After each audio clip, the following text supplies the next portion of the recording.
Welcome to Boca Grande, peeps, and welcome to our super chill, sweet anchorage. We love this spot. This is actually the very first spot that Bobby and I sailed into on our very first sail together ever. So it means a lot to us, and we're very excited to be here right now, and we're very excited to be able to show Boca Grande to all of you. Sosa wants to show off his sick frisbee skills, so stay tuned for that. But first, a little history about the island is much needed. This island's history is soaked in the sea, full of fishtails, piracy, Native American sailors, and Spanish fleets.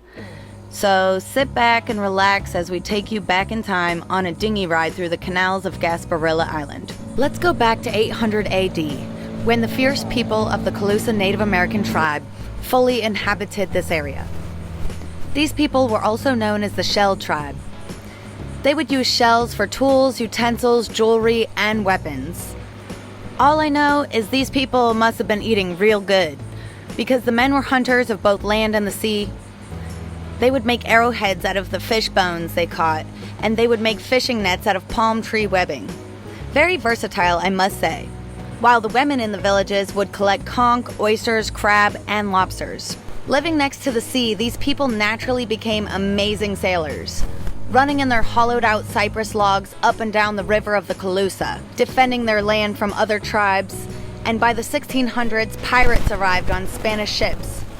By the 1700s, the Calusa people had been wiped out by European disease, famine, and slavery.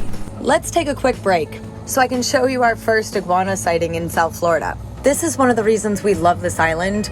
The nature is on point. These canals have pilings like this one all over the place so the protected ospreys can safely make their nests. Let's get back to it. Just a little longer. Then we can go play some frisbee. Gasparilla got its name from a Spanish pirate named Jose Gaspar, one of the last buccaneers of his time. He plundered and pillaged up and down the Florida Gulf Coast, eventually helping litter Florida with a very sought-after Spanish gold. This 7-mile barrier island was home to many fishermen, mainly Cuban and Spanish. By the late 1800s, several fish ranches were operating around Charlotte Harbor. The guys would bring in the fish, they would salt the fish, and then they would take it to Havana. It was also during this time the highly sought-after phosphate rock was discovered in the area, allowing Boca Grande to be one of the major deepwater ports in Florida. It wasn't soon after, by the early 1900s, a railway was born to transport phosphate easier. By the mid-1900s, Gasparilla fishery was moved to Placida, where it still operates today.